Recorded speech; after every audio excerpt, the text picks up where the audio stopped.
Hello guys, and welcome to another episode of Optics Trade Debates, where we answer the most commonly asked questions over our emails which we receive. And today we'll discuss differences between Aimpoint H34 and H30. Basically, Theodore, what can you tell us about optical performance or optical differences of these two devices? Well, I can just share it in short that H34 is a little bit better. If you look at just through the optical axis of H30 and H34, they are identical, but as far as you move outside of the optical axis, you gain some advantage with an H34 because it has a bigger window. Normally the diameter is bigger, so that means that you can go further out of the optimal optical axis with your eye, and you still see the red dot and the image. So if I would say in rifle scope terms, the H34 has a little bit better eye box, so it's less sensitive to the eye position. And in hectic situations, let's say on driven hunts, when you have to shoot fast, when you just put your rifle in your shoulder and aim as quickly as possible, the H34 has a little bit of advantage over the H30. The dot intensity, the dot definition, and so on, everything else is the same.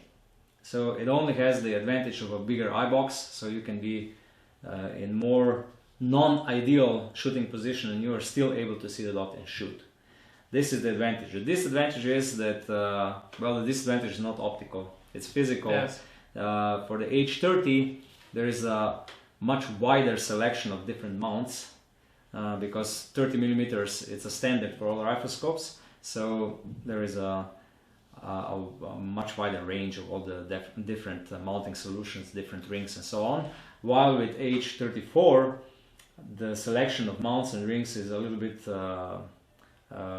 narrower, and of course it usually costs a little bit more. Mm-hmm. I can see also the mounting length of these devices are quite different from one another. Yeah, well, either H34 or H30, you have two models. The short, the S, and the long, the L.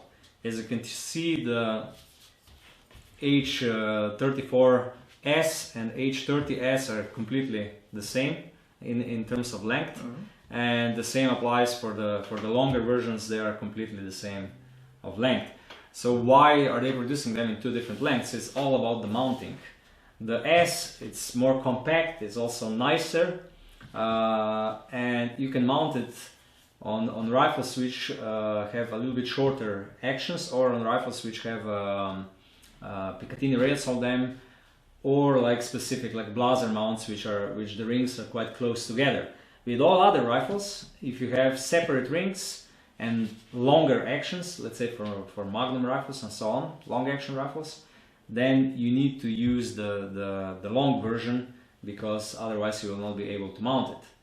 It is true also that you can mount the long version on any mount, while the short version you can mount only on mounts which have rings closer together. So in general we say, if you're not completely sure which one to take the long version in both cases. The differences are also in aesthetics. The H34 looks bigger, more clumsier and so on. So if it gives you a little bit of advantage in optical terms, regarding the aesthetics and looks, it's a little bit more bulky compared to the 30 model. This also brings me to my last question, which you already partly answered, is if someone would buy this red dot, would he have to go for the more, how can I say, for the quality of 34 tube, or the length, or the 30 aesthetics of the H30? Well, this is the main question which we receive. Yes. Should I go with an H30 or should I go with an H34? The second question behind this, should I go with a short version or a long version? Well, let's go first, the short versus long. If you have a rifle with a specific mount, like let's say Blaser R8 or Blaser R93 or Sauer 404 or something like that, where there are specific mounts with the rings closer together, then go with the short version because it's nicer, it looks nicer. In all other cases, go with the long version. Regarding the H30 versus H34, optically H34 is better, so if it is a possibility, go with an H34. If, however, you really like the aesthetics of a gun, if you like something less bulky and so on, then H30 will still do the job. It's still very good optics. I have to say that optically the difference is only in the last couple of percent when you go outside of the optimal optical axis. So then go with an H30 if you really care about the aesthetics and if this is too big. Yeah. So basically you can't go wrong with either of those. No, they're all high quality red dots. They are, however, a little bit bigger. When you talk to someone and say this is a red dot, they say, oh, it's almost as big as a normal riflescope. But the optics in all of these four models it's really good. The dot definition is great, and for driven hunts, I think at the moment there is no other better choice than this. Okay, I think we covered all of the questions we received.